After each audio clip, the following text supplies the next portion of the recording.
This week the BOM Fellowship brings you a discussion on mental health. Leading us in this discussion are Cynthia Mumbua, Ivy Marugi, and Tatu and Kabiru Karanja. Stay tuned. We are in making choices towards a healthy and fulfilling life in all the dimensions. That's what mental well-being is. So back to mental health, it's a state of mental well-being where one is able to realize their potential, cope with stressors, work well, and contribute to their community. So we can see it touches various dimensions of life. That's generally what mental health is. Yeah. Okay, Ivy.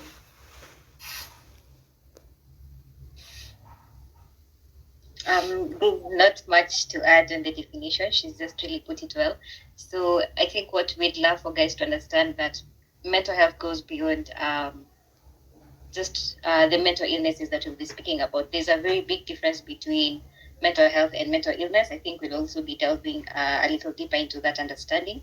So it's just a state of well-being. And when you look at the four classifications, are you able to realize your potential? Are you able to work productively? Are you able to make meaningful contribution to the society? And are you able to cope with the normal stresses of life? So if you are able to do those four things, then you can confidently say that your mental health is in check. If you're not able to do most of them, then that's where you would say my mental health is not like in the right space. So it goes beyond the definition of Museamechi's, but it's always very interesting to hear what guys have in terms of the definition of mental health. Yes. Thanks, Ivy. So since someone talk about he doesn't understand the relationship between mental health and lack of money, and that was really interesting because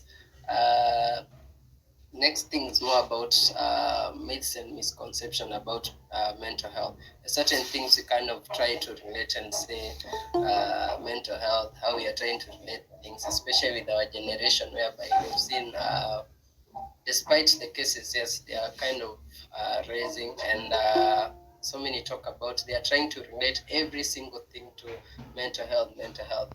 Unapata last born hataki kuosha zile mavyombo pale kila time and says you're actually infringing his right and bringing about mental health issues and to this person. So unapata kila mtu ana relate to you want to bring on board mental health into everything. And so I'd like to hear from people. What do you think the myths and misconceptions of mental health? Kunguru, maybe you can take the floor. Thank you, Mr. Kabiru. There is a misconception that mental health ni ile ina concern wazimu ama ina entail wazimu, like someone who is insane. Maybe mtu tunaona anatembea bila nguo ama labda ni mtu amevuta bangi. I mean, it has been associated with mad people, insane. I mean, there are so many finer details that people usually ignore when it comes to mental health issues. So I think it's a misconception. Thank you so much, David, for that. I think that's quite common among especially the generation and the previous generation. I think when you hear someone has mental illness or certain disorders, we kind of interpret it to be the common what people define it, those colloquial words that I talked about before when he started, mad, someone is insane or such a thing. To maybe ameanza kuokota vitu kwa barabara. That's the kind of person that we always think about. But we come to see about the various disorders and the various illnesses that we have. I think we also have issues to do with the alcohol and drug disorders, which I'm sure quite a number of people are not aware of. We need to kind of have an understanding of them. So we'll also get a perspective from the psychologist Ivy and Tatu on what kind of myths and misconceptions they have come across while working in the areas they are working, while traveling around, to kind of understand those myths and how to handle those myths, especially now we are youths. Being a mental health champion, being mental health, we are supposed to kind of champion mental health and get people to understand what mental health is, especially the previous generations. when you talk about this, they kind of have a certain definition of it. Similarly, also to our generation, we may not understand as much. I think I've seen also quite a number of people kind of confuse stress and depression. So we think everything is kind of linked to depression. So every other disorder, depression, every other disorder, depression. So we kind of need to get an understanding of this. So Ivy, maybe you can take us on this. All right. I think the one that David shared is the most common one about mental health being equal to being crazy. I think it's a very common one. The moment somebody hears the word mental health, the first assumption is msee mwenye anaokota karatasi kwa barabara.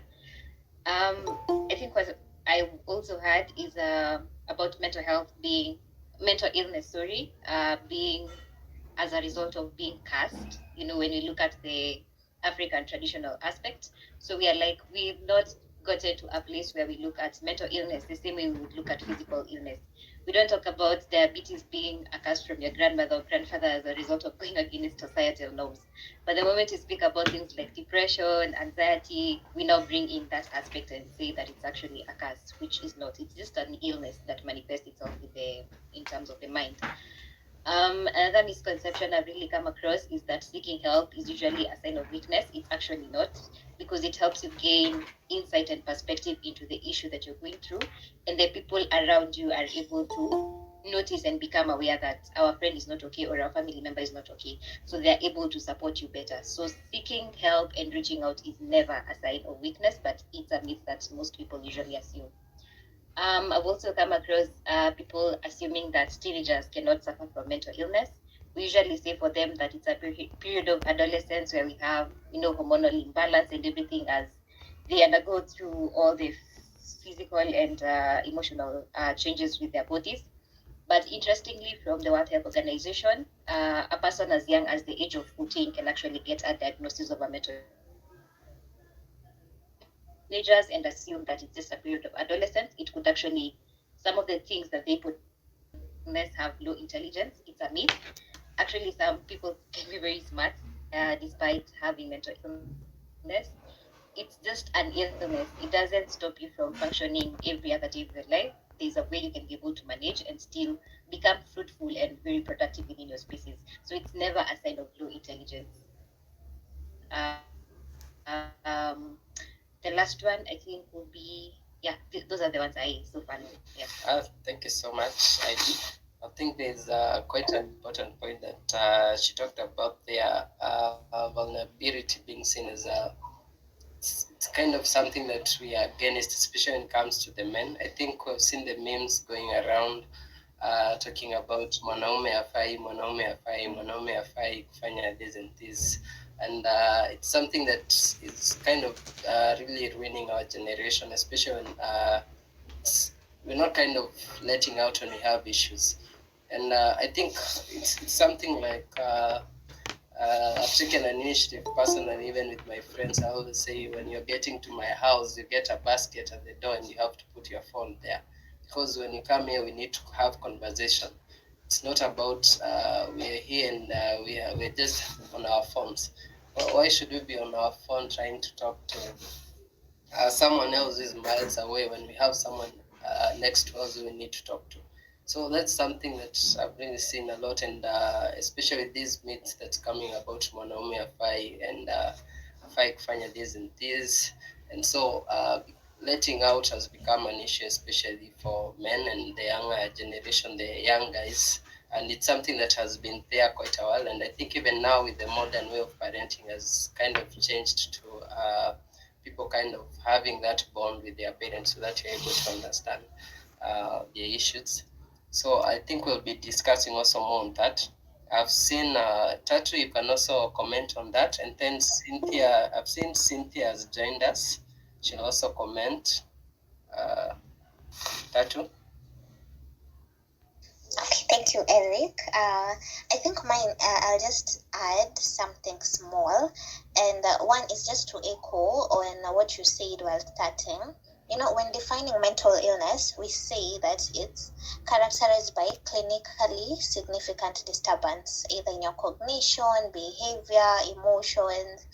And I think one of the big misconception and the myth, just like you said, Eric, kitu kidogo, oh, depression, ama when someone does something, you're there like, oh, utanipatia trauma, where it's good that we are creating awareness around mental health, but it has gotten to a point where we are labeling things in a way that, of which for something to be a disorder, it has to be clinically diagnosed. And I'm sure Ivy and Cynthia can bear witness that we don't just look at you and say you're depressed or you have anxiety. I've met many people who say that, especially the issues of addiction. Eric, you said, you mentioned briefly about substance-induced. Come across many people who say that hiyo ni kitu ya kujitakia, And a funny thing is, addiction is actually a disease. I don't know how many of us know that. And it was labeled as a disease kitambo. I'm not so sure of the date of the year. Kama say 1959, I think 49. But still now you find people saying, something like they just lack morals, they don't have self-control, that's why they are using this and this. But addiction is actually a disease, so we should know how to support these people. And something else I wanted to say that it's a common myth is surrounding the issue of suicide. I'm sure you guys have heard things like, this one is saying that they want to die. Someone who wants to die by suicide does not go saying, they just do it. We've had many things around that, and that's just a myth. Someone can be quiet and go ahead and take their life, or they can be saying, oh, I want to die, I want to nini, and they do it. Yeah, so those are the top ones that I wanted to just share. Thank you so much, Tatu. I think that issue on suicide has become quite an issue, especially now with so many issues, Kasarani and all those kind of stuff, which we'll be discussing. I've seen Cynthia. Cynthia is also one of the psychologists we have on board. She has joined. I think she can introduce herself, tell us her name and where she is, and also tell us more on the myths and misconceptions that she has come about when it comes to mental health. Cynthia, take the floor. My name is Cynthia Mumboa. I'm a psychologist. The lead psychologist, Pillars of Hope Consultancy. And as well, I work with an organization called Pearls and Treasures Trust, which is a crisis pregnancy intervention organization.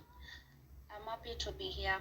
Just to add on what Ivy and my colleague have said on the myths, people tend to believe that nothing can be done to protect people from developing mental health conditions. And basically that's a misconception, because we can always do something. We will be looking at the causes of some of these mental illnesses, and you will realize that some of the causes, one can intervene them before a person reaches to a certain point of having the mental illness. Another misconception I would like to mention, you only need to take care of your mental health if you have mental health conditions. And that is definitely a misconception.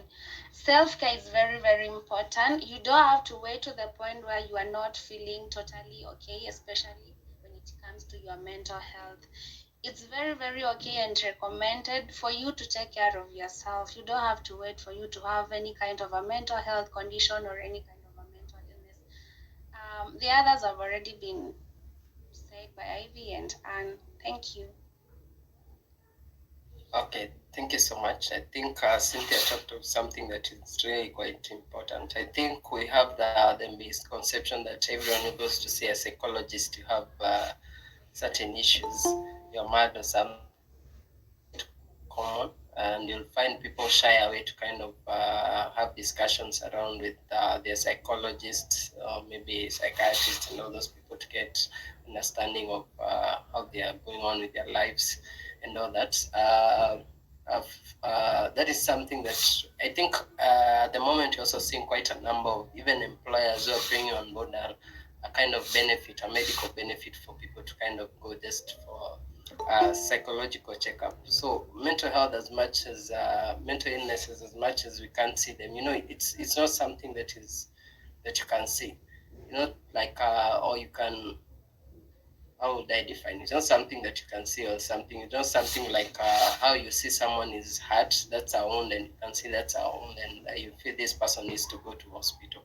So it's something you might see someone still smiling, laughing, and the next day this person uh, is in hospital because of various issues and all that. So it's something that you may not see, but it's still there. You may not see it, but still it's there, and it's something we need to kind of recognize and make it just like you go for your regular checkups. So, for instance, when you get to certain ages, you see people kind of going for checkups when it comes to diabetes or certain illnesses. They're just going for checkup. You may not have the issue, but you just need to check on your diet and everything, how you're going about it. So it's good also for the same way to go for checkups and kind of have conversation with your psychologist every now and then. Doesn't matter whether you feel you don't need, but when you go there, you kind of, I think Tatu is someone who really insists on this. And thank you so much for that. So we can move. We talked about. I can see someone has raised. I can see Cynthia. Cynthia, yes, you can go ahead. Yeah, just to add one more thing about the myths and the misconceptions. People tend to believe that bad parenting causes mental conditions, or any kind of a mental health condition. That's a myth, because everyone is prone to having any kind of a mental illness. It does not matter the kind of parenting style maybe you go through, but yeah, any person can have any kind of a mental illness. It's not a matter of whether you've been brought up well, does not matter how your parents have brought you up, the environment, as much as it can be a precipitating factor, but that does not mean that the only people get mental health conditions are the ones that have probably been through such kind of a parenting. Anyone can get a mental health. Thank you so much, Cynthia. And so we'll move next to a discussion on. We've talked about, we have had an understanding of what mental health is. Now we'd like to look more into the mental illnesses that are there. And I think when we started, we talked about quite a number of people do not know that addiction is actually it's actually part of it. Most people think it's just something that you caused by yourself or such a thing. So we need to really understand how to handle these people, especially on alcohol and drug abuse disorders, which is something I also got to know it about a few years ago. When I came across a friend. And so we need to kind of have an understanding of the mental illnesses that are there, what causes them, what triggers them, are they genetic, is this something, what causes it? So we can start with quite the common ones. Maybe Tatu, we can start with you. Okay, thank you, Eric. Wait, are we looking at the causes of mental illnesses? Yeah. Oh, okay. So maybe you can talk even more about the various disorders that are there, especially the common ones. I think when you started, people kind of they kind of think everything that pertains mental illness is about depression. And so we kind of need to understand more about it. We have things like bipolar, what's bipolar, especially the quite common. I think bipolar has become quite common nowadays. And we need to understand about that. What causes it? Is it something that is genetic? Yeah.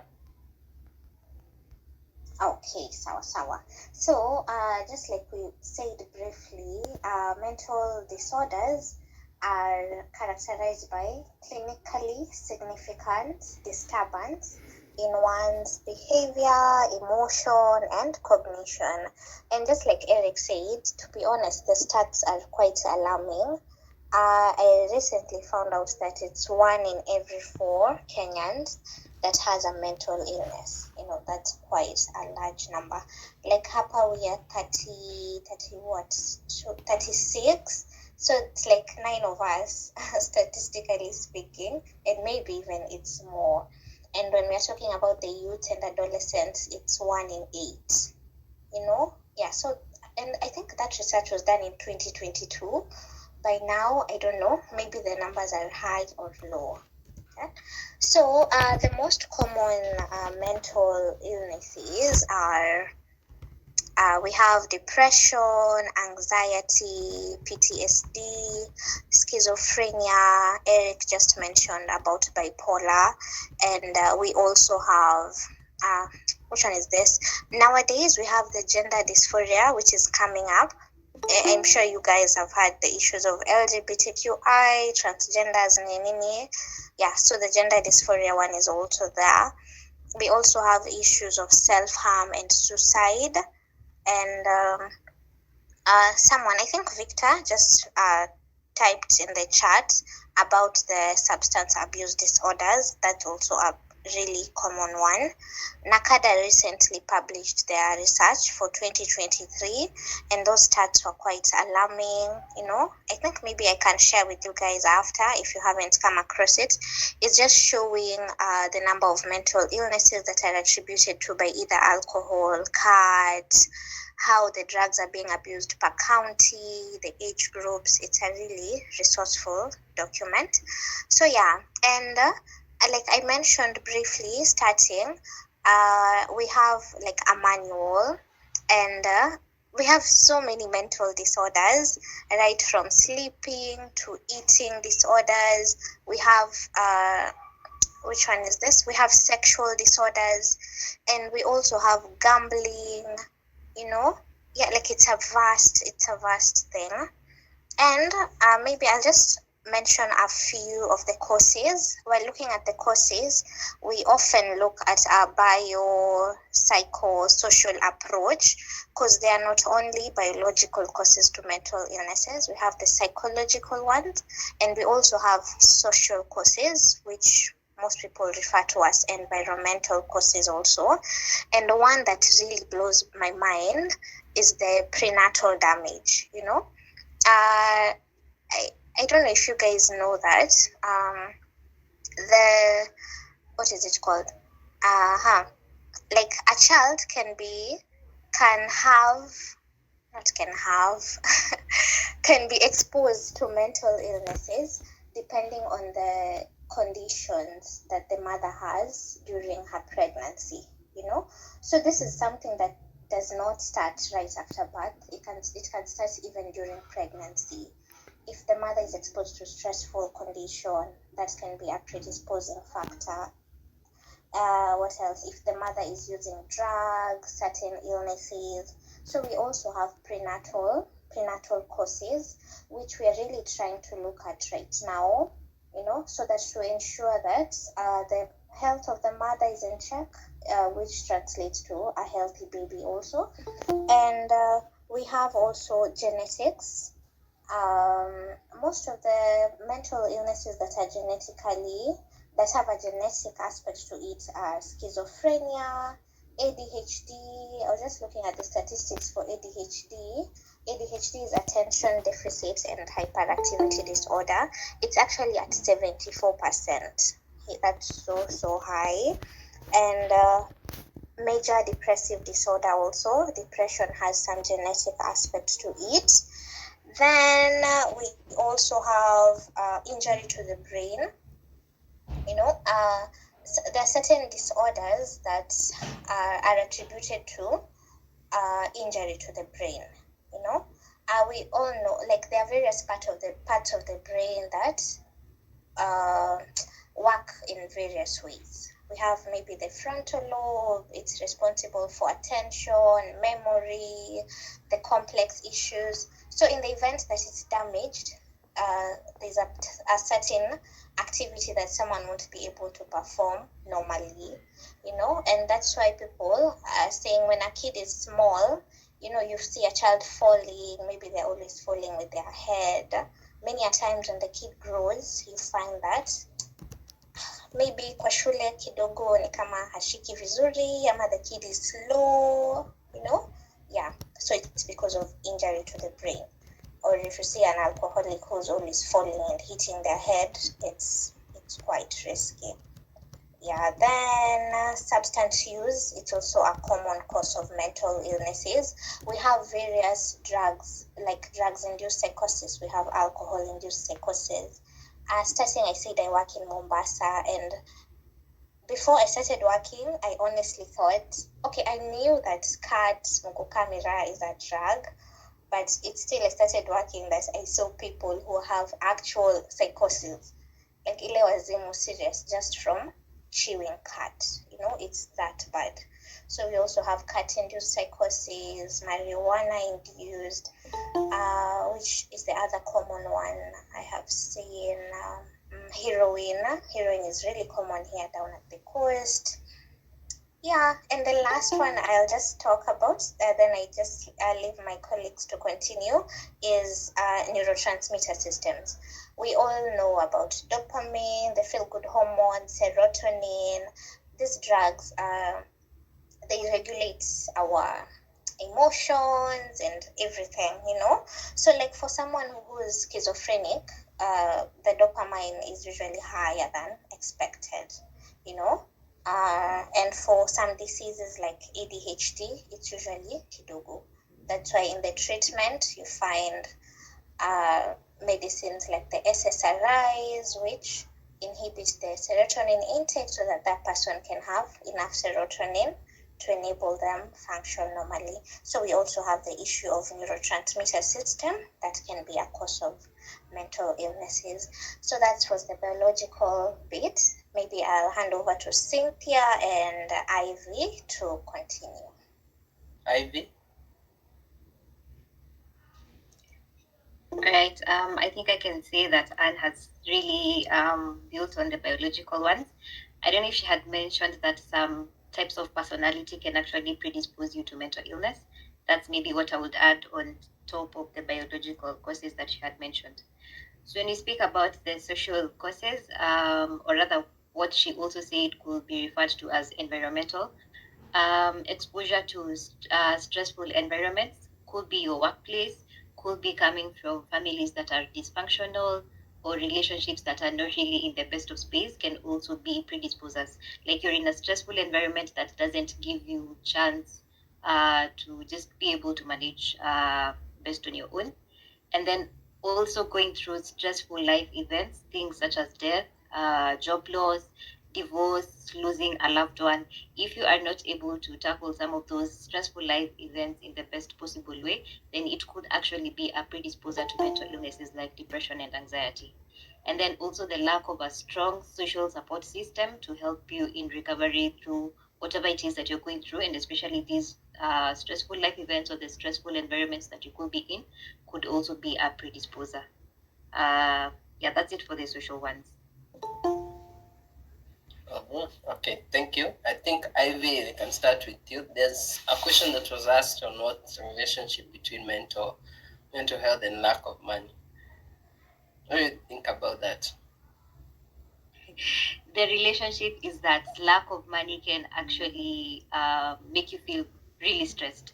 And if you're not able to handle that stress, or if you're not able to find ways to actually sort your situation, like maybe finding an alternative source of income or another source of income for yourself, and you still have the pressing needs, the basic needs, and you have taxes, like you have so many places where money is needed. So you're finding yourself in debt, you're not able to afford, the basic lifestyle or even the lifestyle that you would envision. So when you're not able to sort all these out, then you definitely predispose yourself to issues to do with stress. And when stress is not handled, it could lead to mental illnesses like depression. So it's usually like a chain and starts from somewhere. Okay, thank you. I don't know whether your question is answered on that. Then I can see a question by by Jadiel Dennis. And asking a question on linking the types of disorders. How do you approach overdependence on religion to solve every problem we are going through? I believe this is the reason cult-like activities are coming up currently, especially in churches, because we tend to believe that every problem we have can be solved in church or by religious leaders. So, Ivy and Tatu, what do you think about that? Tatu. Okay, hey, that's a really, I was actually reading that question. It's a really good one, actually, considering the place we are in as a country at the moment. But my 2 cents on this is, just like drugs, food, sex, all these things, gambling, we have a reward system in our brain, and most times we tend to indulge in what gives us that reward, and it's different for different people. And for some people, like my mom always says, too much of anything is poisonous, because it gets to a point where your reward system is fully hinged on it. And I tend to look at the aspect of religion in that way. If it's something overdoing, now you tend to rely on it for each and everything, to an extent where you stop being rational and reasonable, because all the times there's this common therapeutic technique. I'm sure you guys have heard of it. It's the cognitive behavioral therapy. We always say it's not an activating event. It's not the problem that causes people to behave the way they do. It's your belief and perception of it, So I'm sure people will say, oh, maybe it's the tough economic times, or you've been told you've been bewitched, that's why you're going to church or to a specific spiritual leader. But it's more of your belief on it. That's what makes people hinged on it, and to an extent where you stop now reasoning rationally and just do whatever it is. And that's what now feeds in the cult, because it's still feeding your reward system. You're feeling good with the promises you're being given, so you just continue in that cycle, just like in addiction. You take liquor today, you feel less stressed tomorrow again. So you're in that toxic cycle. You're not even noticing, but it's fulfilling a need in you. Religion is fulfilling a need in you. So you become blind to whether it's true or not true. And before you realize, maybe it's too late. Yeah, so I'll just link it to the reward system to an extent. Now you stop reasoning rationally. A good example, I think, it's also when people fall in love. Some people say you stop thinking for yourself, till it's too late. The red flags look pink. Yeah. So that's what I think about it. But I like what you said. I believe this is the reason cult-like activities are coming up currently, especially in churches. Very true. Yeah, that's what I can say about that. Okay, thank you so much. Okay, also to add on that, I think my mentor always tells me one thing, that God is not a waste of resources, and He'll never give you what He has given you naturally in a supernatural way. So the things that God has already given us naturally, it's up to you to use that to kind of get whatever you want, but trying to get from it. And that's why we see, I think Tatu talked about that feel good, and that feel good feeling we get to feel, just like she talked about when you're in a relationship or such a thing, and you get that text, you're getting that text na uko pale job na kazana na hesabu, you're trying to balance the financials, and then your girlfriend, your boyfriend text you, and there's that feel good feeling, and you kind of get distracted and you want to kind of do something else. So it's the same with this, and you kind of get distracted, and it kind of fills you at that particular moment. It kind of makes you escape from your problems, and that's why you find today we have quite a number of the prosperity gospel thing.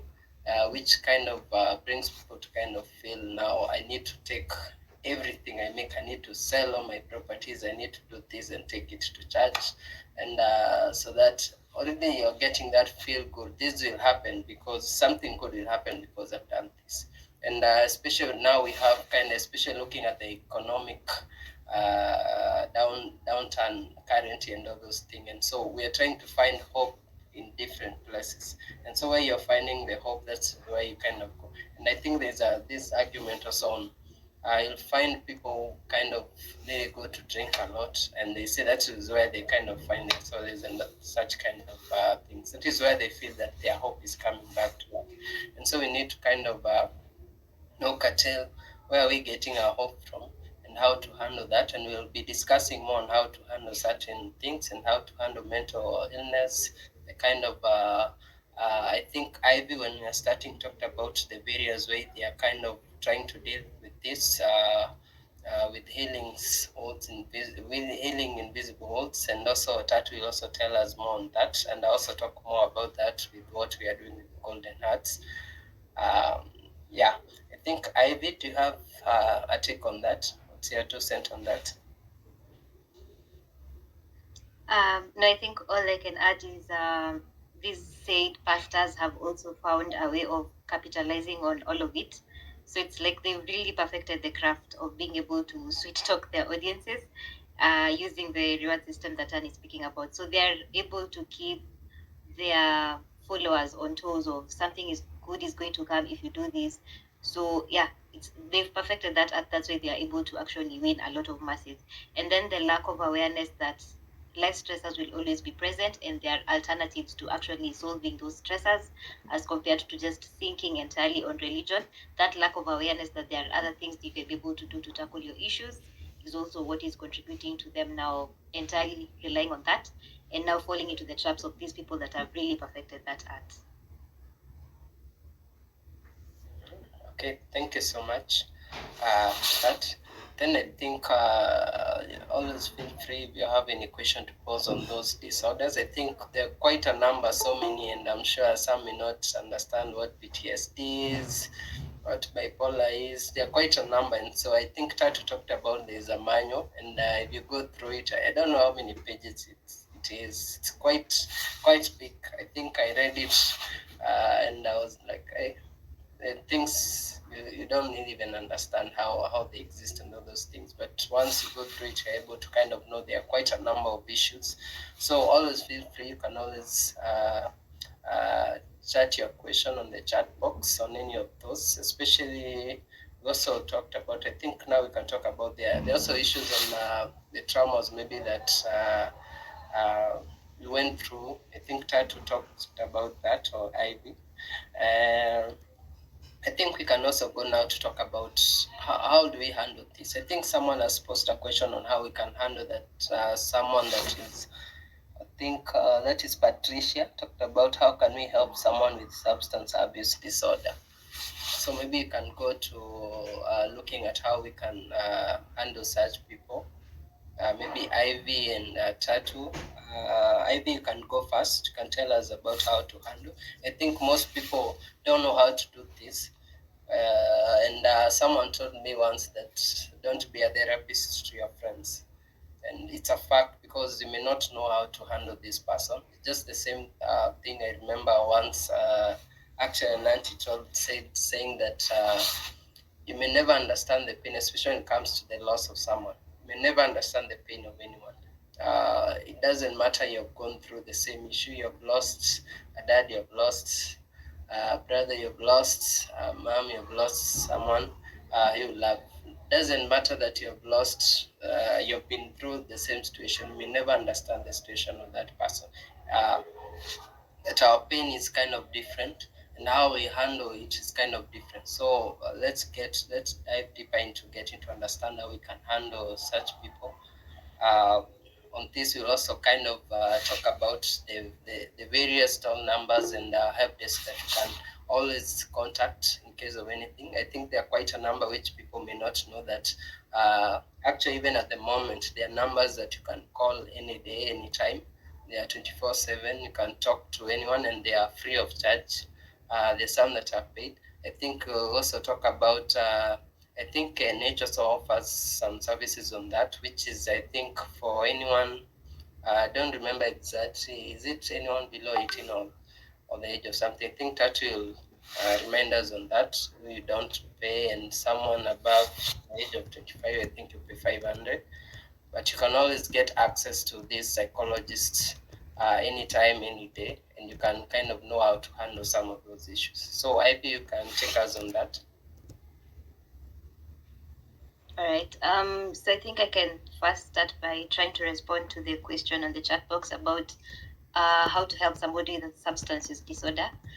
I think substance use disorder is usually a bit more complex than we actually see it, because you don't just wake up one day and snap out of being an alcoholic or snap out of using substances like bang, because there's already some chemical imbalance that these substances have actually created in your brain. So most of the time, the best route to take for the substance use disorders is usually to get this person into a rehabilitation center, where for a period of time, I think it's usually 90 days for most places, actually, I think all places. And then 90 days is for one to put this person in a place where they're not exposed to these substances, taking these substances. So they're able to sort of do some detox, and their bodies are able to get to a place of surviving without having these substances. Again, in the rehabilitation center, they don't just focus on getting you out of that drug. They look at what are some of the things that would have led you to that addiction in the first place, and they're able to deal with them.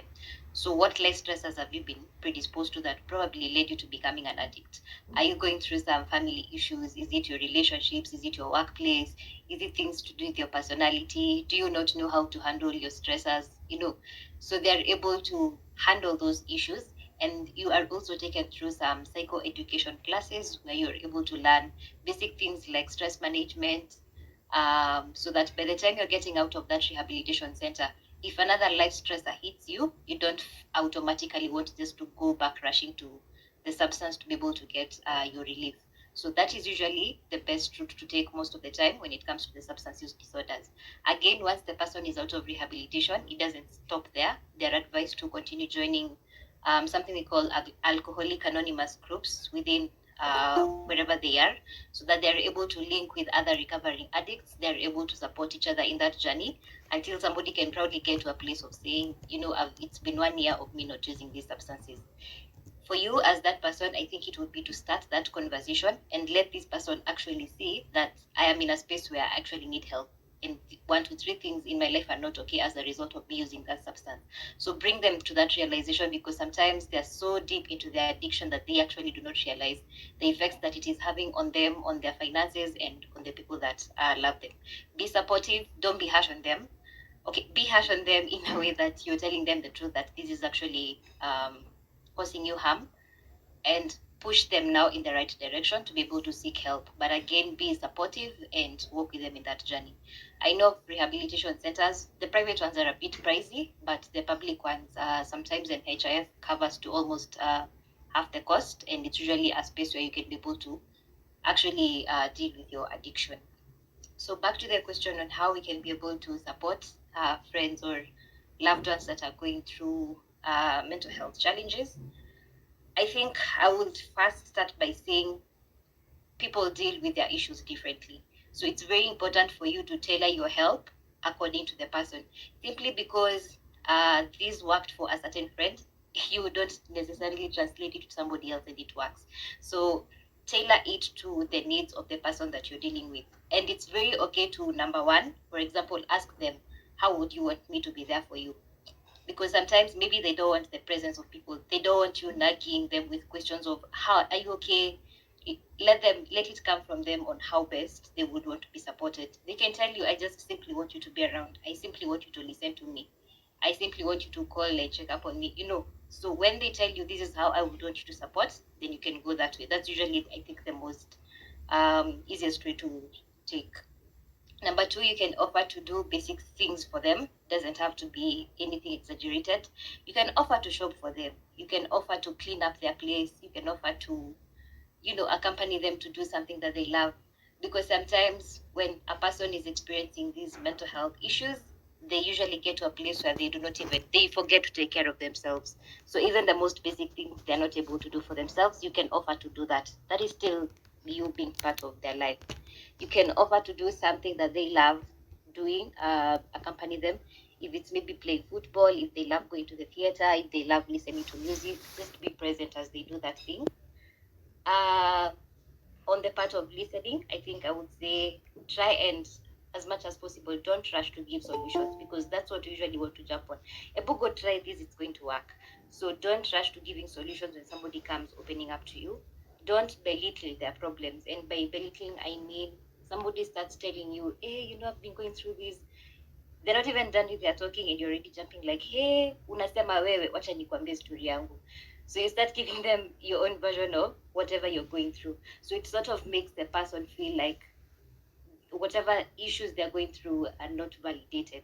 The emotions they're feeling are not actually, because probably the problem, yes, you will tell them is bigger. Whatever you're going through could be bigger, but maybe their coping is not as good as yours. So don't rush into belittling them. And don't give solutions. Don't try to give solutions if you don't know what to do. Offer to link them to a professional if you realize that this is the space where now they would need like that urgent care. And we have the links that Kabir is speaking about. There's a toll-free line by Kenya Red Cross that is 1199 that you can refer them to. The therapy at KNH is, I think, free for anybody below the ages of 24, although you have to do a booking prior. Places like Mathare National Teaching and Referral Hospital, they see patients at, I think, 500 shillings. And then now we have the private counselors and psychologists that are doing even virtual therapy sessions. So you can always look for these places. And the other thing would be just regularly check up on this person, just randomly, maybe after like every 2-3 days, depending again on the relationship that you have. Just let the person know that you're present and they can reach out to you at any specific point. Yeah. Thank you so much, Ivy. Cynthia? Yes, thank you. Just to add on what Ivy has talked about, don't try to diagnose or second guess their feelings, because this is what we tend to do most of the times. Someone tells you whatever it is that you are going through, and you are like, wewe ni kama uko na bipolar. I mean, things of the sort.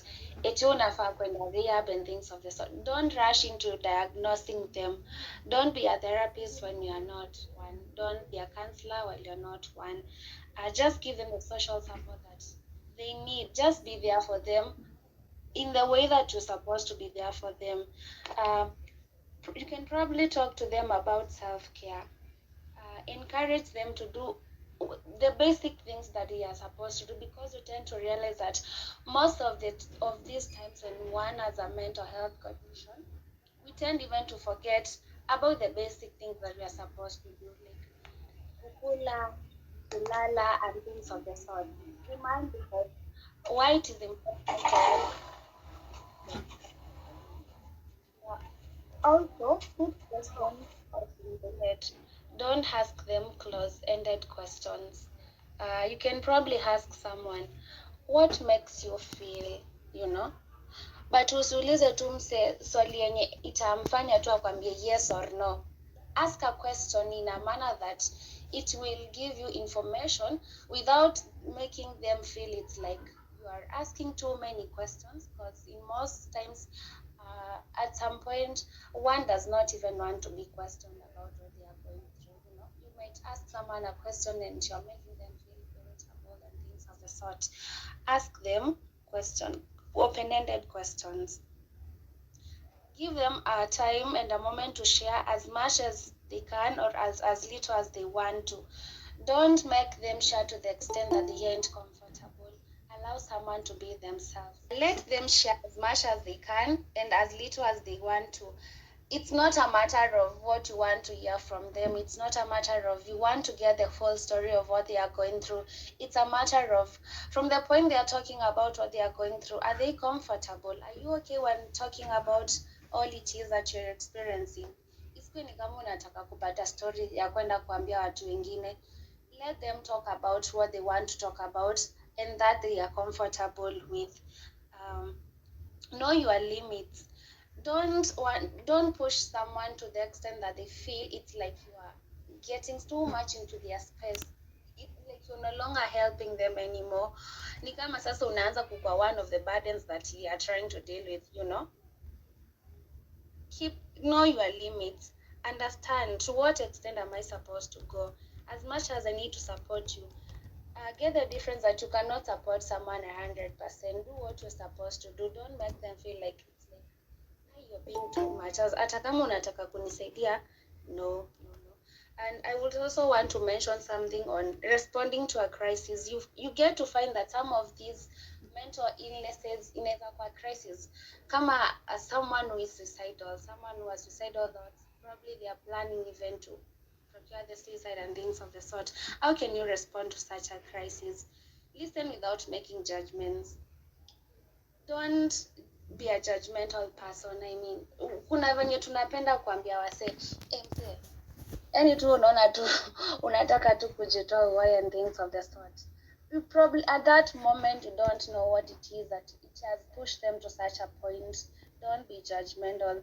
And the fact that this person has come to a point of letting you know what it is they are going through, it means in one way or the other they are trusting you. Don't be in a position to judge them.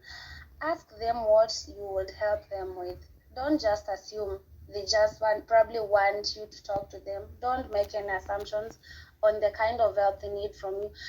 Someone would probably want you to sit there with them. Another one would probably want you to give them a hug. Another one would probably want you to just listen to what they are telling you. It's very, very important to ask them what the kind of help maybe they need from you. Reassure them, give them reassurance, assure them that probably it's a safe space for them. It's not the negative thing that they are trying to deal with right then. You being there, give them the reassurance probably they would want to hear. And avoid confronting them as much as you can. Don't confront someone, especially in such a crisis. This is not the time they need to hear of those confrontations. This is not the time they need to hear of you being non-judgmental and things of the sort. Ask if there's someone they would like you to contact. Probably you are a friend, they haven't talked about whatever it is they are going through to a family member or maybe any other person closer to them. Don't just rush into calling people. Probably the people you're trying to call, they might be a cause, or probably in one way or the other, they might maybe junkyard to what this person is going through. Don't rush into making any kind of conclusions. Let me call your father, let me probably call your mom. No. Ask them if they are comfortable with that. Are they okay? Don't just do something that would probably trigger things to be worse than the way you found them. Encourage them to seek the appropriate professional help. Again, I repeat, don't try to be a psychologist, a counselor, a therapist when you are not. Just do what you can while then, and you can probably help them realize why it's important at this point, why they need to seek the professional help. Usiamke tu ambie tu msee, wewe venye unataka kujinyonga, wenda pale Mathare uone psychiatrist ama uone psychologist. No. Tell them and let them realize why it is important and why you in the first place referring them to a professional. Why do you think it's good for them to seek the professional help? Don't tell them in an intimidating way. Explain to them why it's important. You can probably refer them to someone, and if they feel comfortable, and things of the sort, you can help them look for somewhere they can go to seek for professional help. But it's not a matter of judging them. You have to seek help from a psychologist, being harsh to them, and you have to probably talk to Ivy and not any other psychologist or maybe any other professional, someone who can help you. Just let them be themselves. Give them the help that they need. Encourage them and let them see the importance of why you're trying to recommend the professional help, and let it be appropriate. Just to summarize on what I was saying, in such a point, if they have hurt themselves, make sure they get the first aid that they need. This is not the time to start doing the confrontation that you probably think, why are you in the first place doing peace? This is not the time to question them. Let them get the first aid they need first. If they've hurt themselves, you can probably get them to an hospital and get the necessary help that they need. Yeah, and from there, maybe you can now decide to seek the professional help. But you can't just find someone has already hurt themselves, they are bleeding, and you are like, it's the high time that you need to go and see a psychiatrist. Deal with the issues that they have, attend accordingly, and acknowledge how the symptoms make them feel, you know. In other words, give them the psychological first aid that they need. You do not have to be a professional for you to be there for someone. You do not have to have all that it takes for a psychologist to be there for a person who is probably going through a crisis or who has a mental health problem and they need your help right then. Thank you. Okay, thank you so much, Cynthia, for that. I think as we conclude now, I think we'll have the closing remarks from each of those speakers. They'll tell us they'll sum up on how to kind of, can see Victor is saying that was very informative. Thank you. So we can sum up on how to kind of help these people and anything they would like to say on mental health. You can also touch on relationship, especially now we have people who are really committing suicide and all those. I think someone told me no one, someone does not commit suicide, you die by suicide. And so I think we can start with Tatu. You can tell us something on that. We can sum up at least each about 2 minutes so that you're able to sum up on that. Tell us something on that. Also, Ivy, when you're starting, you talk about the various ways you're using to kind of combat this issue of mental illness and mental health and how you're kind of creating mental health awareness. So also tell us something on the same. Also, you can touch on the healing who's invisible and how people can be able to join and especially on the activities. So, and then I'll conclude. So you can start with Tatu. Okay, thank you, Eric.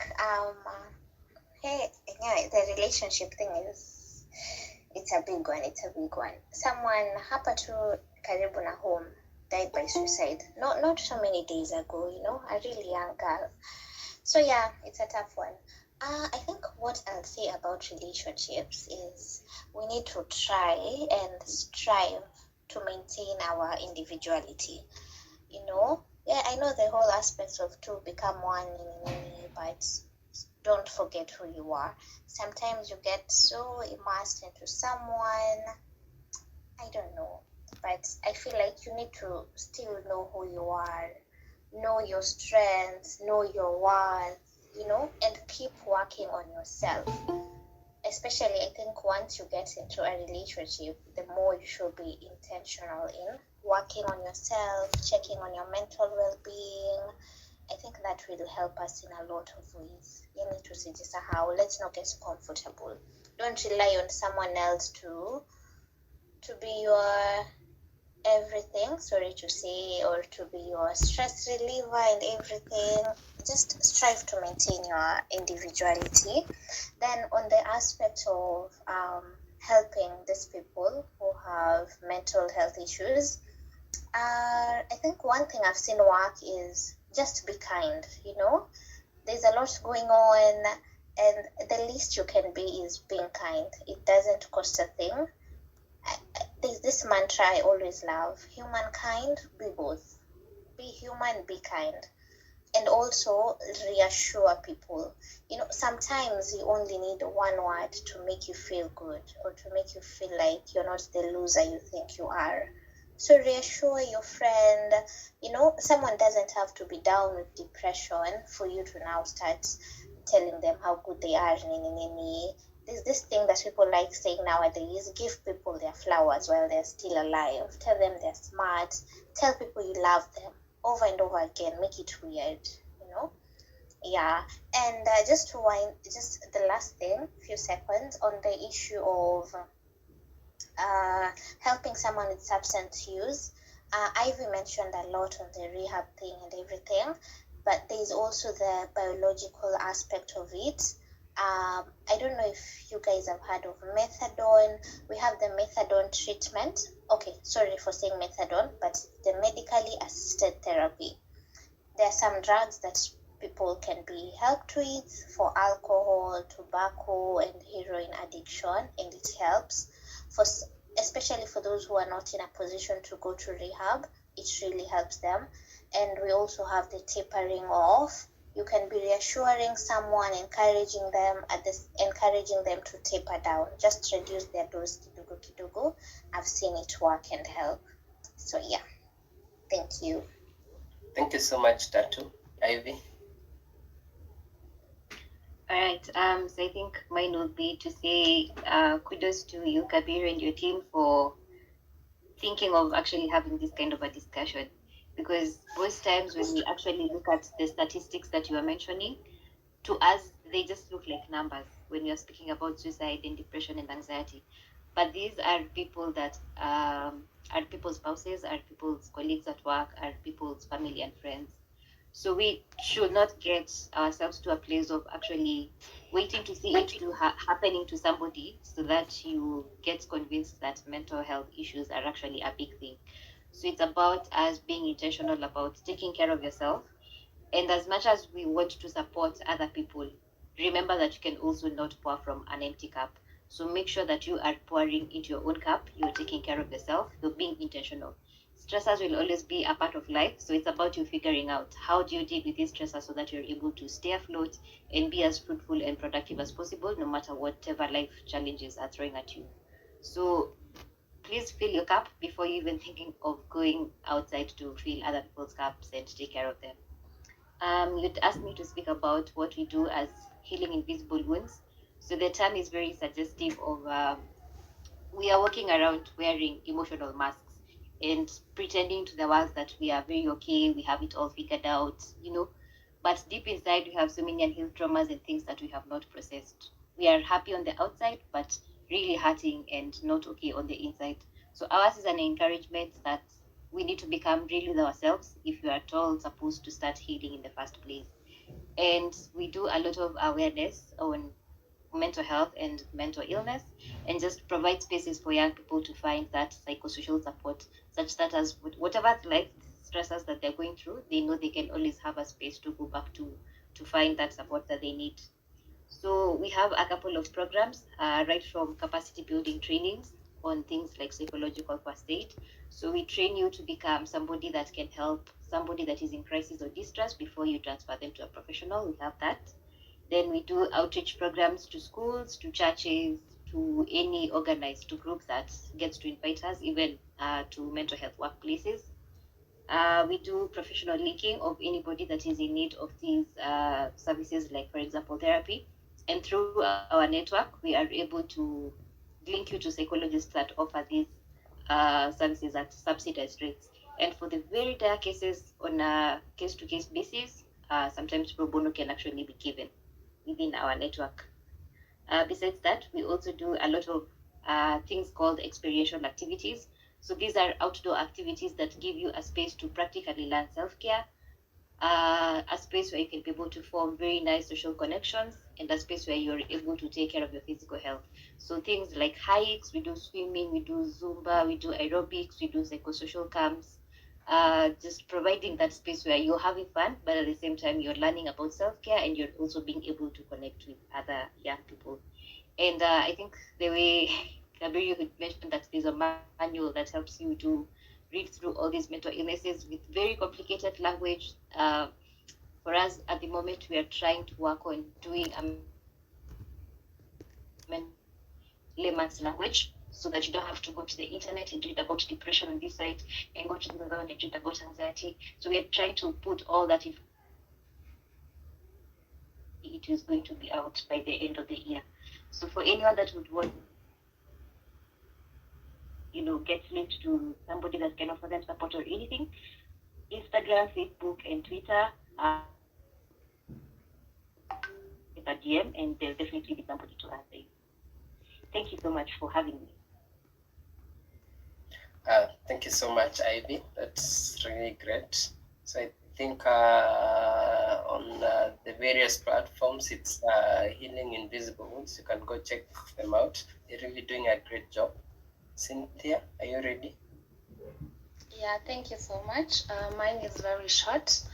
Just a reminder that mental health is a responsibility to everybody, and you can't take care of someone when you haven't taken care of yourself. Self-care is very important. And remember, you are stronger than you seem, you are stronger than you believe. You can always do this. And there's hope even when your mind tells you there isn't. Okay, thank you so much, Cynthia. I also like to say thank you, especially to the organizers of this platform. And I think the few minutes that we have had the discussions, I think we have had quite informative discussion. And I think mental health is quite a really broad topic, and think it's something we need to have more of this, to kind of have discussions so that we create awareness on these issues. As you heard start to talk about, and also say that it's quite a big manual that if you go through it, I'm sure if I send it to some of you, I'm sure they will not kind of go through it, because it's just like a novel. So if you're not someone who likes to read novels, you may not really want to read such a large file. But it's something that we really need to have a discussion and come on board to bring about solutions. And I think also Tatu, she did not mention it, but they were developing some application that you're able to access also help on mental health. So you can see these are young guys kind of doing really great things out here to have to make sure that our mental health is in check, especially for the youth, so that we may be able to avoid these issues that we have as much as we can. I think it's left, right, and center where we're having all these issues, alcohol, drug issues, suicides, and all this, and we need to really come on board and help each other as a team. And as I always say that if you have nothing to say, it's better to be silent. Always be mindful of each and everything that you say. There's a certain colleague of mine that says every time that we're discussing something, it reminds me that every time you speak, remember to think about the next statement that you like to make, because this statement may either hurt this person because you don't understand the entirety of this specific person. So if you have nothing to say, you better be silent. And if you need to say something, always be mindful of whatever you'd like to say. So thank you so much. As I said, I'm Kafiru Karanja. I'm from the Golden Hearts family. Also, for us, we kind of promote the mental health awareness through various ways. And one of those ways is just like Ivy talked about, on how you go for the hikes and get to have your mental health in check. So we do a lot of that. And we have in plan one to go to Suswa. We'll be going with quite a big team, and just more about having fun, having fun while also learning from the different people. You get to ask the questions you'd like to know, you get to live yourself and get an understanding of mental health, and get also to let out. I think it's something that we really need to do, especially as youth, because most of the time nowadays, most of the young guys are on their phones and all those things, so they're not really having those great connection and those bonds that will help them even when they have issues to let out. So we need to have more of this and have those discussions, and also open up. In the words of Germany Kent, be dedicated to change the way in which people see mental illness at all levels of society. If not for yourself, advocate for those who are struggling in silence.